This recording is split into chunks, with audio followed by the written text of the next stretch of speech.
મારી પાસે જ્યાં સુધી માં છે ત્યાં સુધી હું સમૃદ્ધ છું, બાકી માં નથી તો કાંઈ નથી આપણે. માં એટલે એની એક આંખમાં બાળક માટે પ્રાર્થના હોય અને બીજી આંખમાં પોતાના બાળક માટેનો ડર હોય. આને જ માં અનકન્ડિશનલ બોન્ડ અને અનકન્ડિશનલ લવ હોય છે કે કોઈ જાતની અપેક્ષા નથી હોતી, અને કદાચ અપેક્ષા હોય ને તમે પૂરી ન કરો તો એની સજા નથી હોતી. કારણ કે એકમાત્ર સંબંધ એવો છે માં કે જેને દુનિયામાં તમારી પાસેથી પ્રેમ સિવાય કાંઈ જોઈતું નથી, એ માં છે. I and my mom can understand each other without saying a word. એ જ્યારે સ્માઇલ કરે ને આમ મને પીઠ થપથપાવે કે માથા ઉપર હાથ મૂકે ને, that is my satisfaction. Even પ્રાણી જગતમાં એને એના બાળકો પાસેથી કોઈ એક્સપેક્ટેશન નથી. બાળકો મોટા થઈને જતા રહેવાના છે, પણ છતાં એની રક્ષા કરવા માટે પોતાનો જીવ આપી દેવા માટે એક માં જ રેડી થઈ શકે. એટલે એવો નિસ્વાર્થ પ્રેમી કુદરતે ખાલી મામા જ નાખ્યો છે મને લાગે છે. કે મારે મમ્મીને કોઈ દિવસ લાંબી ચર્ચા ના થાય, ન કરવી પડે. મારે પપ્પાને કલાકો બેસવાનું, પણ મમ્મી જોડે ઇટ ઇઝ જસ્ટ સમટાઈમ હું બેઠો છું અને બિટવીન થોટ્સ અને આમ ટક લઈને ચાઈ જશે, કારણ કે એને ખબર છે કે this is what I want.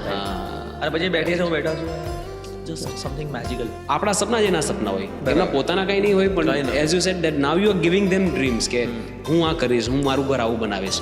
એ જે જીવન જીવ્યું છે ને મને એ જીવન હું તો ચાલ જોઈ લઈશ, મારી પાસે હજી ટાઈમ છે. મારી મમ્મી સાઈડની થઈ ગઈ છે. I don't want to make her feel the same life. મારી મૂડી, મારી મિલકત મારી માં છે. ભગવાન વિચાર્યું કે મેં જે જગત બનાવ્યું છે, મેં જે જીવ બનાવ્યો છે, એ દરેકની પાસે હું નહીં પહોંચી શકું, તો એટલે એને માં મોકલી છે. કે જેનાથી ઘર ચાલે, એનાથી ઘર ઘર જેવું લાગે.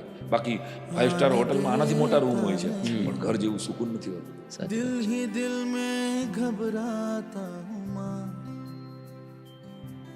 तुझे सब है पता.